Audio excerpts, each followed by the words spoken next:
السلام علیکم دوستو امریکہ کے صدر باراک اوباما کی استاد سے صدر بننے کی داستان۔ دوستو یہ آپ بیتی امریکہ کے 44ویں صدر باراک حسین اوباما کی ہے، جو سیاہ فام ہوتے ہوئے امریکہ کے سربراہ مملکت بنے۔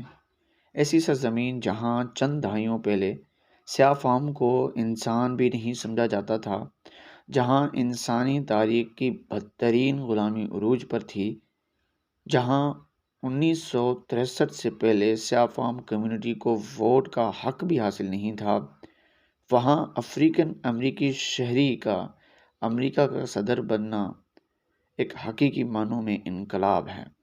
دوستو یہ حق محض کہنے سے نہیں ملا، بلکہ اس سے پیچھے بہت عظیم جدوجہد، ہزاروں قربانیاں اور شعوری ارتقاء کے بے مثال تاریخیں موجود ہیں۔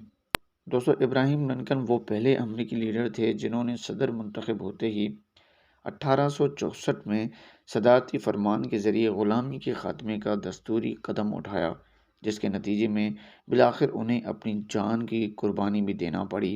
ان کو راستے سے ہٹانے والے وہی عناصر تھے جنہیں غلامی کے خاتمے سے دھچکا لگا تھا۔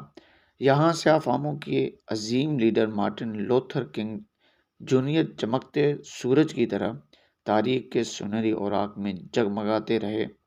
ان کی مشہور زمانہ تقریر آئی ہیو اے ڈریم، جس کا مقصد میرا ایک خواب ہے، جو 1963 میں امریکی دارالحکومت واشنگٹن میں ابراہیم لنکن میموریل کے سامنے کی گئی، جس کو سننے کے لیے 10 لاکھ امریکی جمع ہوئے۔ امریکی صدر جان ایف کینیڈی اپنے دفتر میں بیٹھے یہ تقریر سن رہے تھے۔ اس نے پورے امریکہ کو جھنجھوڑ کر رکھ دیا۔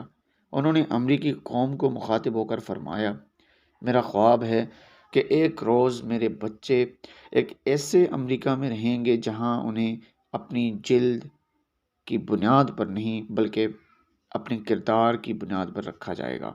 بالآخر یہ قربانیاں رنگ لائیں اور سیاہ فام کمیونٹی کو وہ مساوی حقوق ملے جو الحمدللہ اسلام نسل انسانی کو 1400 سال پہلے ہی خطبہ حجت الوداع کی صورت میں دے چکا تھا۔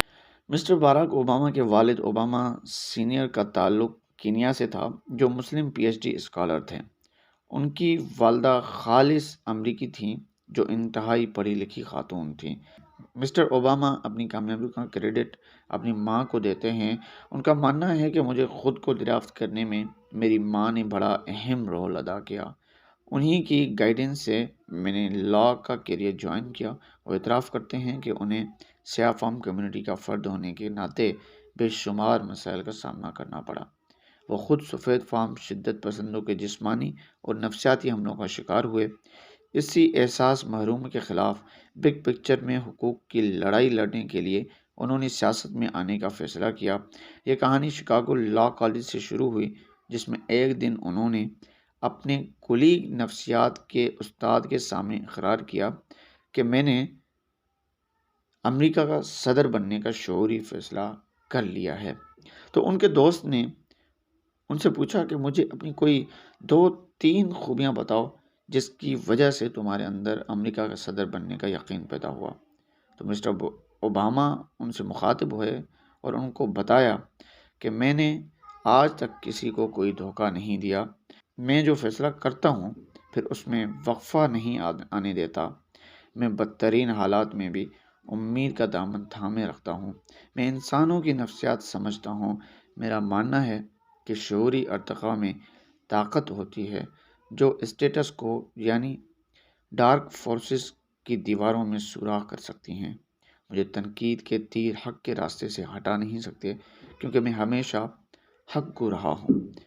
یہ آپ بیتی بنیادی طور پر دوستو زیرو سے ہیرو کی چیلنجز بھری داستان ہے۔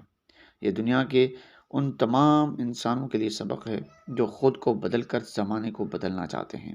یہ پیغام ہے تیسری دنیا کے نوجوانوں کے لیے کہ وہ اگر خود کو ڈسکور کر لیں تو وہ دنیا میں اعلیٰ سے اعلیٰ مقام بھی پا سکتے ہیں۔ مسٹر باراک حسین اوباما امریکی معاشرے اور سیاست میں پائی جانے والی خامیوں پر کڑی تنقید کرتے نظر آتے ہیں۔ انہوں نے خاندانی نظام کے کمزور ہونے کو امریکہ کے مستقبل کے لیے زہر قاتل قرار دیا ہے۔ وہ خاندان کو صحت مند معاشرے کی بنیاد قرار دیتے ہیں۔ وہ امریکی صدر وہ امریکی سیاستدانوں اور امریکی عوام کے درمیان پائی جانے والی وسیع خلیج کا بھی اعتراف کرتے ہیں۔ وہ سمجھتے ہیں کہ امریکی اکثریت جنگوں کے خلاف ہے۔ صدر بش نے عراق پر جنگ جو مسلط کر کے خوفناک انہوں نے غلطی کی، جس کا خمیازہ عراقی عوام امریکی فوجوں کی لاشوں اور بدامنی کی صورت میں بھگتنا پڑ رہا ہے۔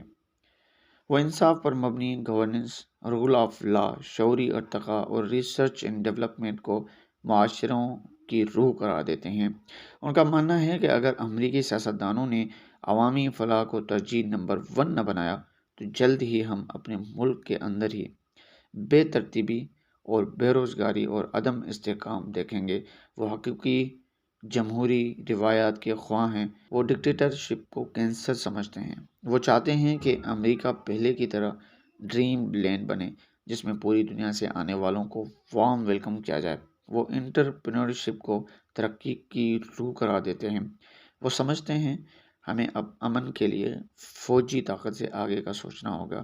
Nelson Mandela, Martin Luther King junior کو بھی وہ لیڈر مانتے ہیں۔